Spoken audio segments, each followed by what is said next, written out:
The views expressed on this program do not necessarily reflect those of this station.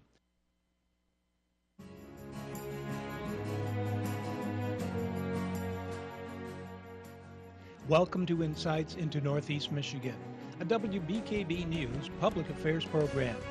Insights deals with the issues affecting those in the community, as well as Northeast Michigan and the state. And now, Insights into Northeast Michigan.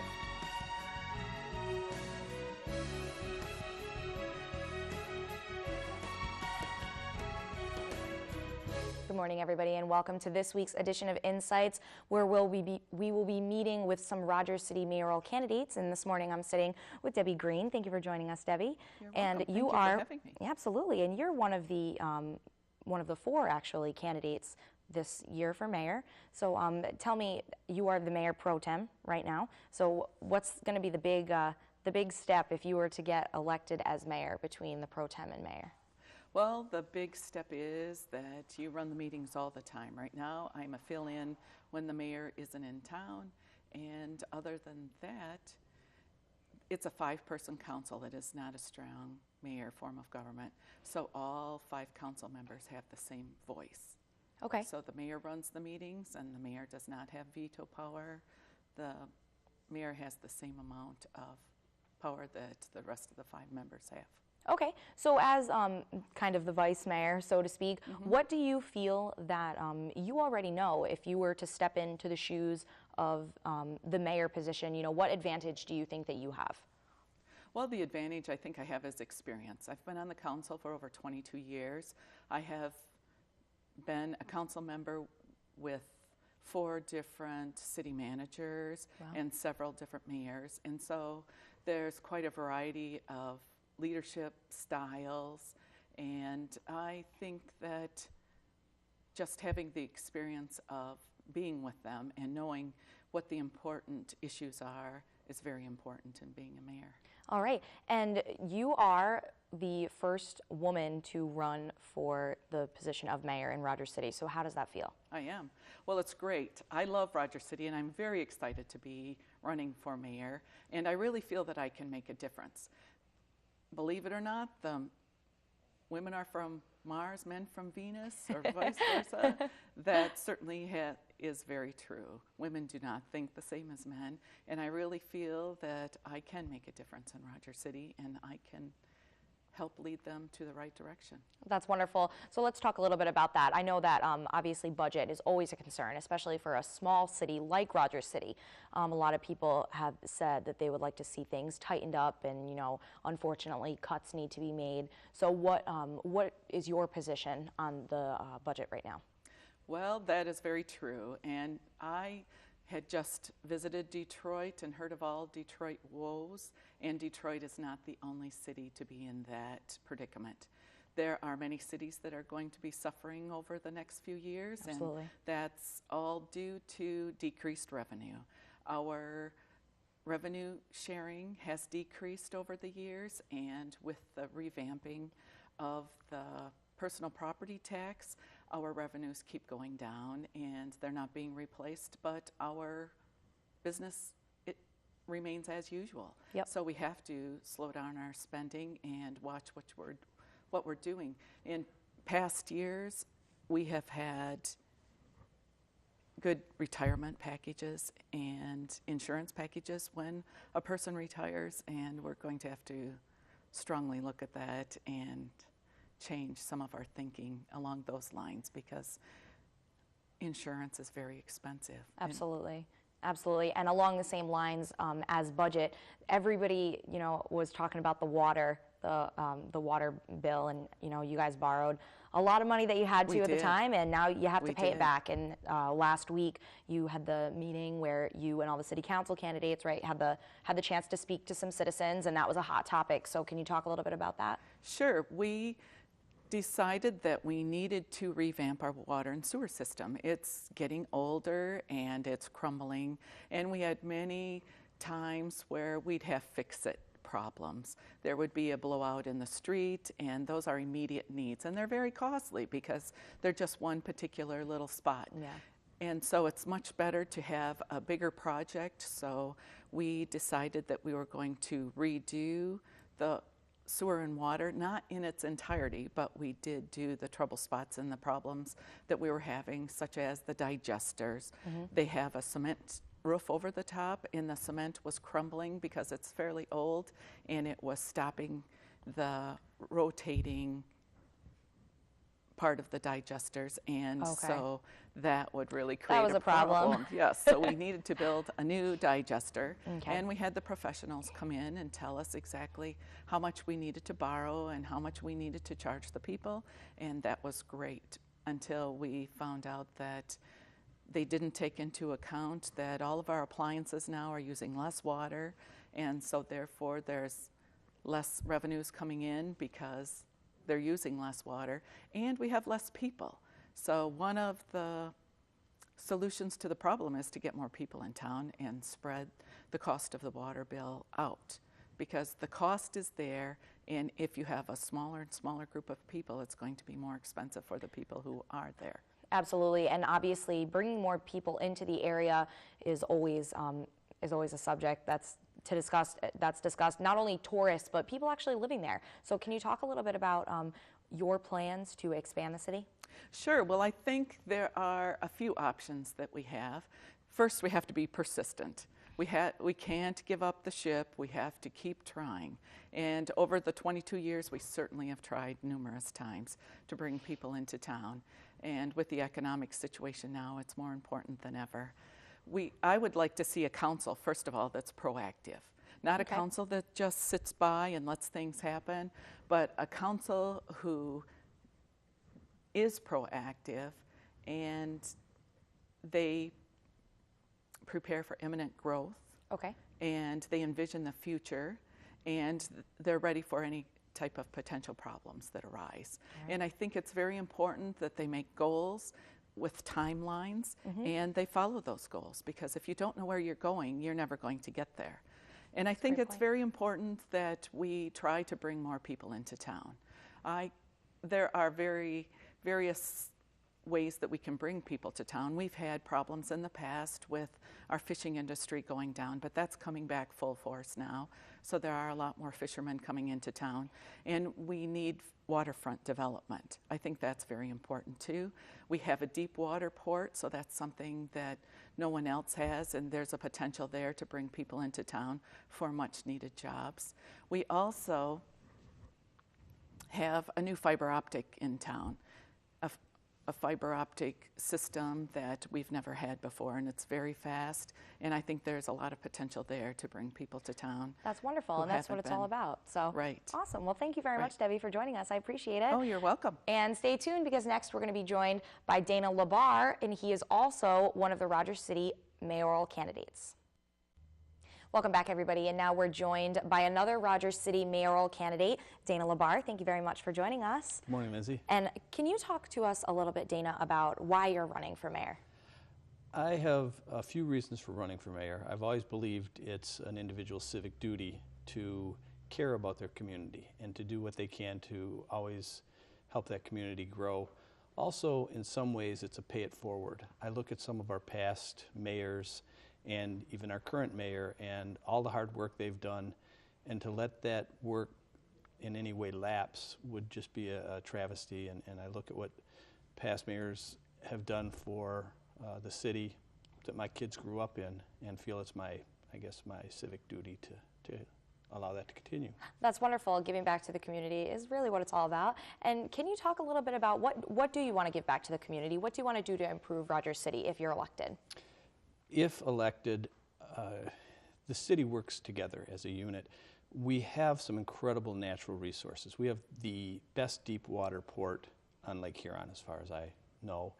And we now have a $4 million crane down there that is accessible to any large business or any corporation that would like to ship things in or have things shipped into the Rogers City port, making it closer and possibly more cost effective than shipping by truck or rail. Okay.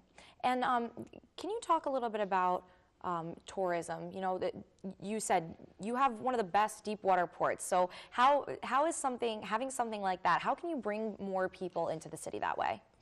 Well, the marina is a phenomenal asset. People will often call it our crown jewel. And although the numbers have been down in the harbor for the last few years, it is still a real attraction to Rogers City. We also have worked in the past with Carmoose.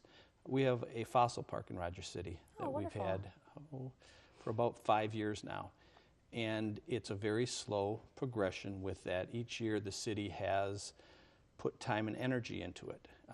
The cost for the fossil park to anyone coming to visit is nothing, and they can bring home fossils each year. And a few times a year, Carmoose will bring in front-end loaders full of, it's called blue shale, and it's filled. Literally hundreds of thousands of fossils are in this blue shale. Oh, wow. And during Nautical Festival each year, we have one of we call it the dump for the fossils.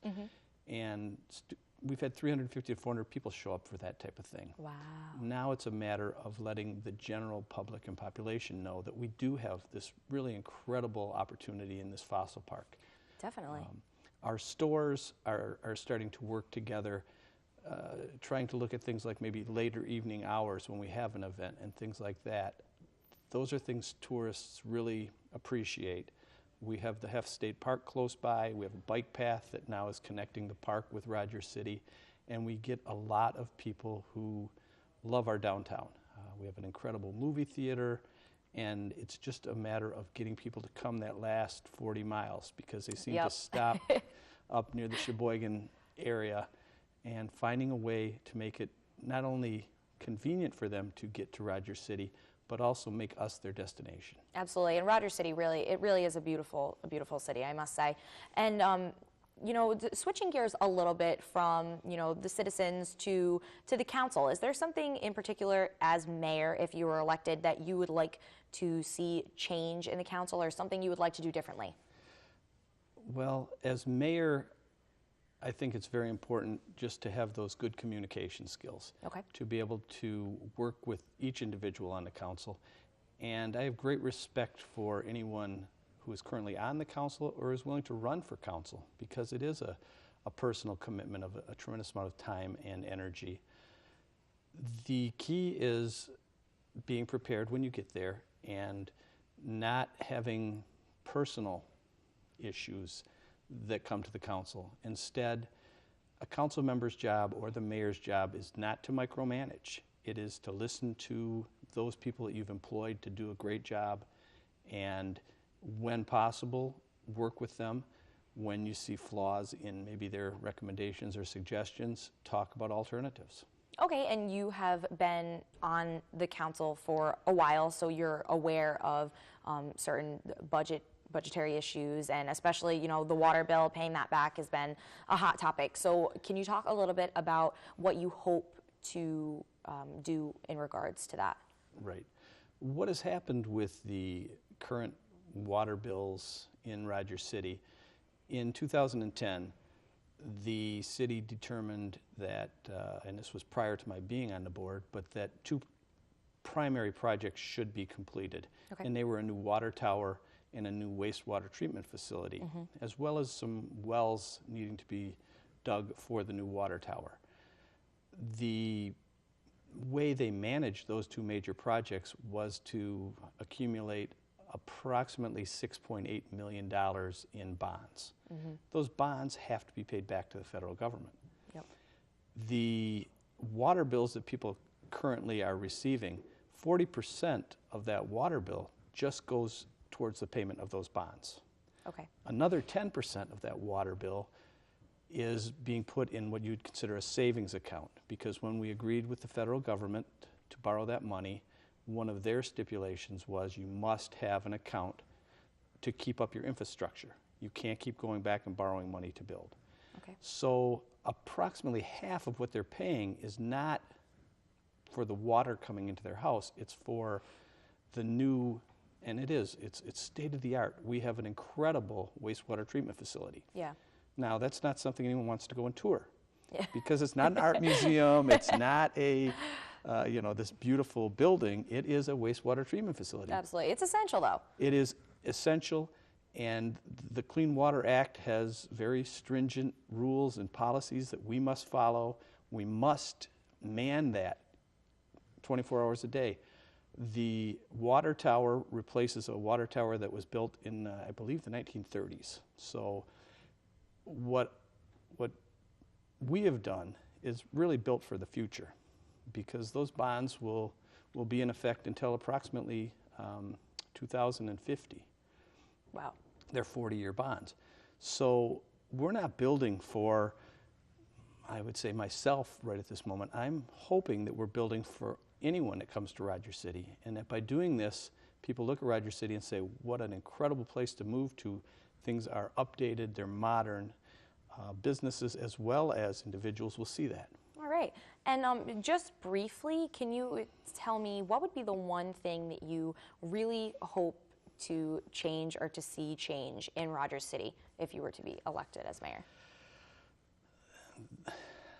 The one thing I think Rogers City needs to do is increase the population.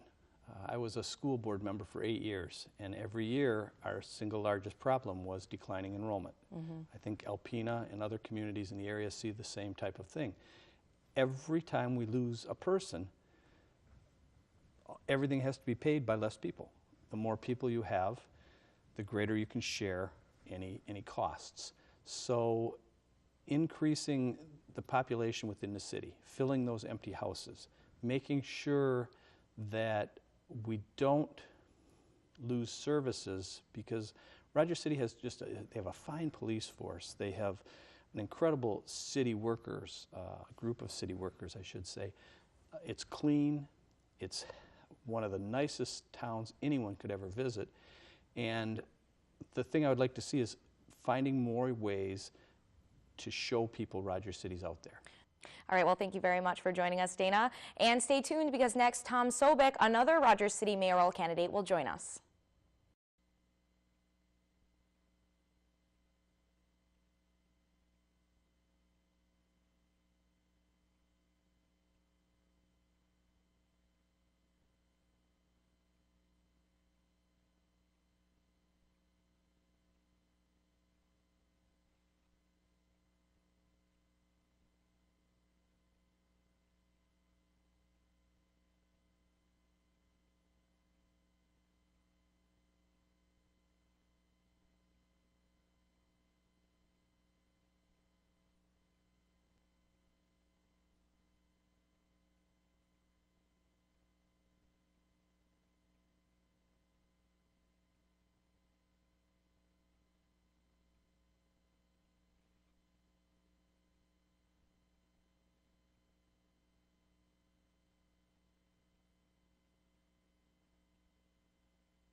Welcome back, everybody. I'm sitting here with Tom Sobek, who is another Rogers City mayoral candidate. Thank you for joining us, Tom. Thank you, Lindsay. And Tom, can you tell us a little bit about, I know that you've been on the council, the city council now for 6 years. Yes. So what are you looking forward to if you were to get elected as mayor? Some of the differences between being just a city council member versus mayor?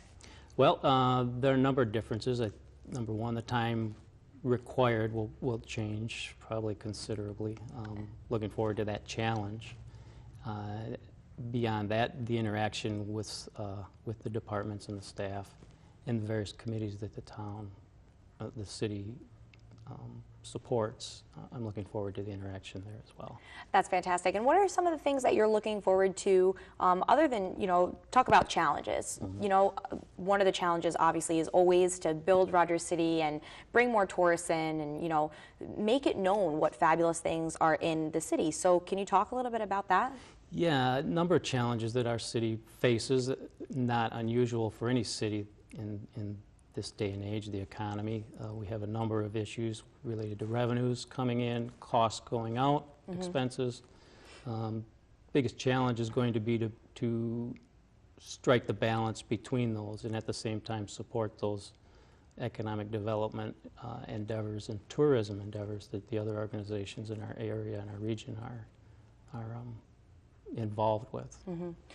All right, and what do you think what would you like to get out there, you know, some of the best things in Rogers City? What would you like other people to know?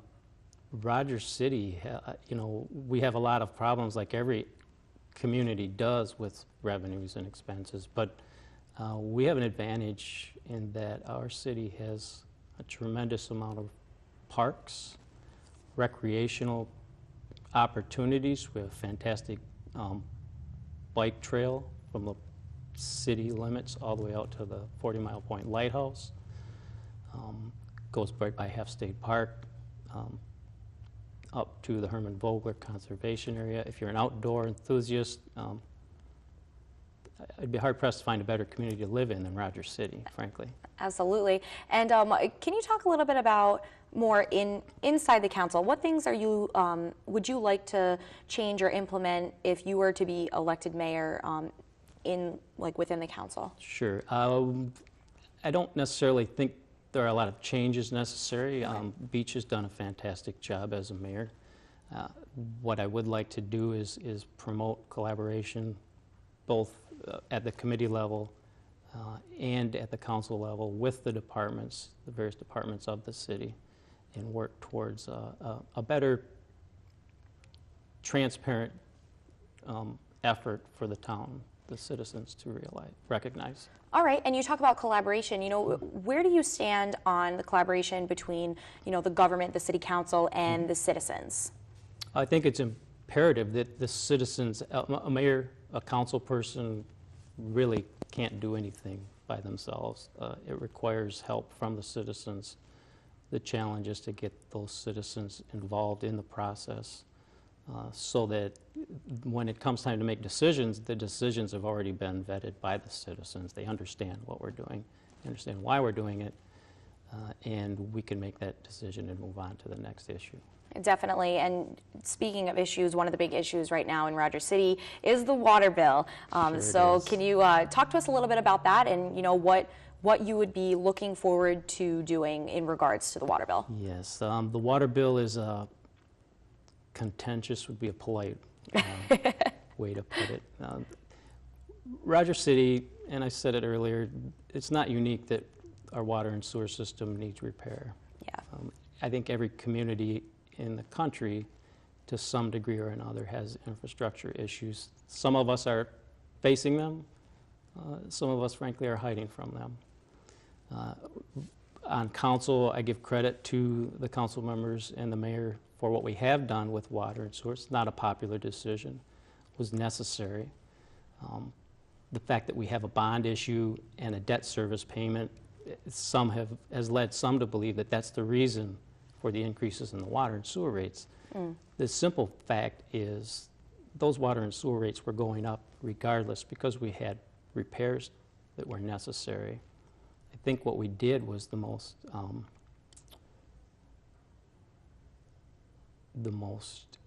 efficient way to address that issue, and that is to do a great number of those repairs at once and pay for them with money that we know what we were going to get, the interest rates we were going to get. We were fairly certain of that, so we've stabilized those expenses to some degree. Going forward, we're still going to have to do maintenance. We have street issues that pair up with the water sewer issues. You can't really repair streets until you repair the water sewer lines underneath them. So it is a contentious issue. I supported the increases that we did, and I still do. I'm not ashamed of that. I think it was the right thing to do. I think it was the responsible way to address the issues that we've dealt with. And I don't think we're the only community that's going to go through that. Absolutely. I mean, a lot of communities, they have to, you know, upkeep and do maintenance, and that's very honorable that you stand by your decision, that you supported the bill. Now, obviously the bonds, there's a lot of money that needs to be paid back. Right. So what are your plans in regards to paying it back? Do you see things that need to be cut, or? The rates as they are today address that debt service payment. Okay. What we need to be aware of is future costs, future expenses, and somehow balance what we have done already with what we're going to need to do in the future. And that's where I think we need to be more conservative in how we spend our money in and be sensitive to the rate issues that our citizens are going to be faced with. All right, and we only have a couple minutes left here, but I wanted to quickly ask you, what's the thing that you're looking forward to the most about if you were elected mayor? That's a good question. I think what I'm looking forward to the most is the ability to help the city move forward. I was born and raised in Rogers City. Wonderful. Passionate about the area. It's a fantastic place to raise a family. It's a shame that we have to export most of our youth. And if there's any way to stop that or encourage them to come back once they've made their lot in life, that's what I'm looking forward to. That's fantastic. All right, well, thank you very much, Tom, for joining us. And be sure to catch us next week back here at 11. Thanks for stopping by. Insights into Northeast Michigan is produced by WBKB News.